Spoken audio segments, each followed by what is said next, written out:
बाबा के सभी भक्तों। एक समय की बात है, बाबा अपनी बाईजा माँ के घर पहुँचे।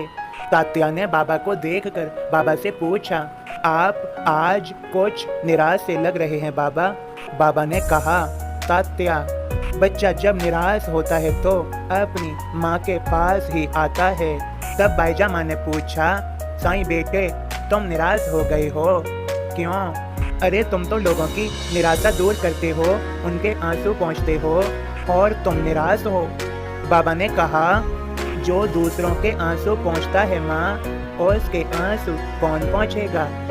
सभी अपनी अपनी समस्याएं, अपने अपने दुख लेकर मालिक के पास जाते हैं, लेकिन मालिक को भी किसी बात का दुख हो सकता है, ये कोई सोचता ही नहीं। भला हो तो इंसान उसे अपने कर्मों का फल मान लेता है, और बुरा हो तो मालिक को दोष देता है। तब बाईजा माँ ने कहा, साईं बेटा, तुम क्यों इतने बेचैन हो? हाँ, अरे लोग तो अपनी बेचैनी दूर करने के लिए तुम्हारे पास आते हैं, और तुम ही इतने बेचैन होने लगे तो इंसान कहाँ जाएगा? हाँ साईं बेटे, तुझे मालूम है, तुम्हारे शिरडी में आने से पहले वैद्य कुलकर्णी ही सब लोगों का इलाज करके बीमारी दूर करता था।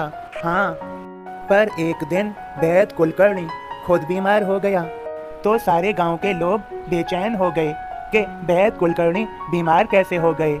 यानी लोगों की धारणा के मुताबिक वैद्य जी कभी बीमार हो ही नहीं सकते, उन्हें बीमार होने का कोई अधिकार नहीं। अरे लोग ये भी भूल गए कि वैद्य जी भी एक इंसान हैं। इसीलिए तुम्हें कहती हूँ, जो दूसरों का दुख हरता है, दुख दूर करता है, उन्हें दुखी होने का कोई अधिकार नहीं, समझे? बाबा हंसते हैं और कहते हैं, आज मेरी समझ में आया, माँ को बच्चे का पहला गुरु क्यों कहा जाता है। नमन करता हूँ आपको माँ, प्रणाम माँ। बाबा खुश हो जाते हैं और जाने लगते हैं। तब तात्या बाबा को रोकते हैं, बाबा बाबा, माँ ने सीरा बनाया है। बाबा मना कर देते हैं। बाबा कहते हैं, नहीं तात्या, बहुत काम है मुझे। तात्या पूछते हैं, क्या काम है? बाबा हंसते हुए समझाते हैं, माँ से ही पूछ लो। क्यों माँ? बहुत काम है ना मुझे। बेसहारों को सहारा देना, दुखियों का दुख दूर करना, उनके आंसू पोंछना, उनके ओठों पर मुस्कुराहट लाना। कितने काम हैं तात्या, और जिंदगी कितनी छोटी है। सबका मालिक एक। मेरे सभी बच्चों, अगर कोई तुमसे कुछ कहे तो उसका नम्रता पूर्वक संक्षिप्त में उत्तर दो।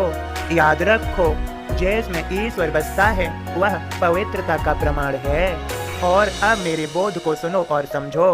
ओम साईं राम बाबा का बोध इस प्रकार है, श्री साईं दूसरों को अपना बनाने और दूसरों का बनकर रहने की शिक्षा संसारियों को देते हैं।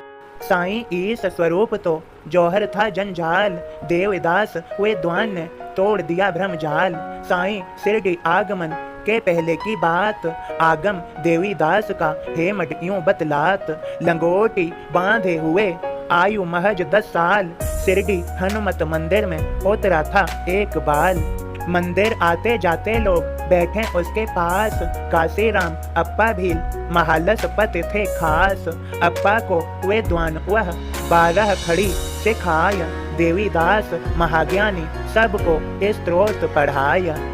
को तेजी पाटिल उन्हें अपना गुरु बनाया, शिरडी के नामी सोजन सब चेले बन जाया। देवीदास के सामने जौहर अली बुलाया, होवे वाद विवाद तो अली पराजय पाया। भरम अली का टूटता पछताने लग जाया, उदार मन साईं को से अपने गले लगाया।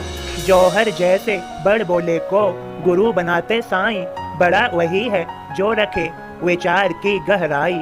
ओम साईं राम बाबा के सभी भक्तों, बाबा के संदेश को समझ लीजिए, बाबा के बोध को अच्छे से समझ लीजिए। जीवन सफल अवश्य हो जाएगा, उद्धार निश्चित हो जाएगा। बाबा का आशीर्वाद मिल गया है। सभी प्रेम से बोले, ओम साईं राम, जय साईं राम।